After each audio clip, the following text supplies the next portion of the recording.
Most people either inherit their faith in God from their parents or absorb it from the environment they grow up in. But if they live in surroundings where God's name is seldom mentioned, their belief in God becomes the result of a deep inner motivation and unconscious impulses emanating from the human heart, which tries to find meaning in the world where it exists.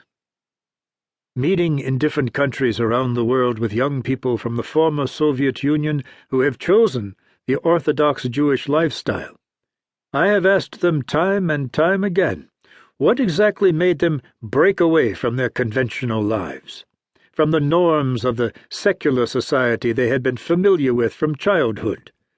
What led them to a religious way of life that required much more self-discipline and resistance to the numerous strong temptations of modern society? To this question I would hear a variety of answers, but not even once did I hear that it was some magical word, remark, or event that had prompted them to follow a religious path.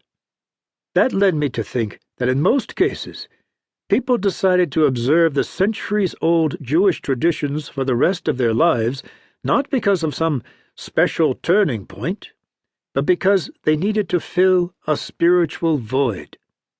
Living in a democratic society, where they had an opportunity to exercise their free will, they came to this decision following the voice of their own hearts and souls. The same impulses have been responsible for my own gradual coming into religion. When I was young, many adults thought I was a strange child because of my unhealthy curiosity. "What kind of a son do you have?" they would ask my parents in Yiddish.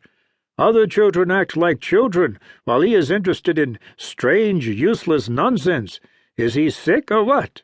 Why, instead of asking about things that make sense, does he want to know about the purpose of life?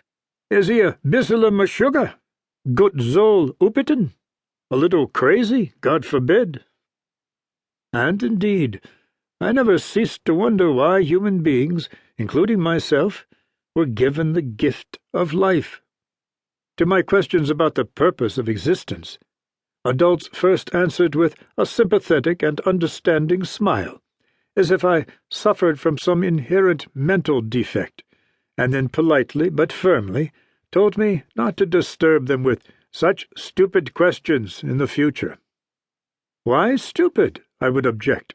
"Not stupid at all. After all, are we all born to live only to then die once and for all? There is no exception for anyone. Why is life given to a man? To be born, to get one's fill, and then to die?" "Look at him. He is asking why. Did you forget about children, smart Aleck? We all live for our children. Is it so difficult for you to understand, boy?"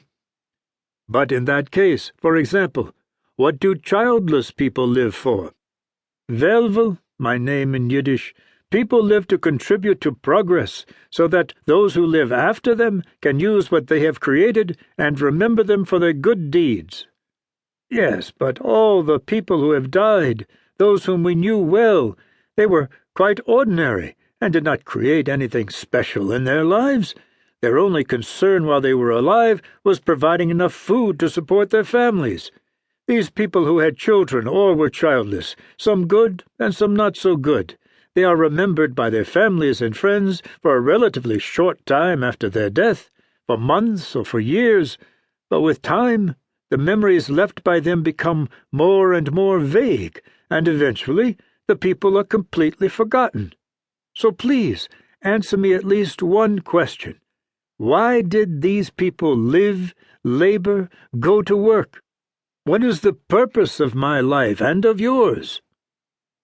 I asked this kind of sincere question only of those adults who I believed were equipped with a solid amount of worldly wisdom. Sooner or later, these people started to avoid me in different ways, first politely, and then by requesting me to leave them alone. They let me know that, instead of pestering them with what they called silly, stupid questions, I should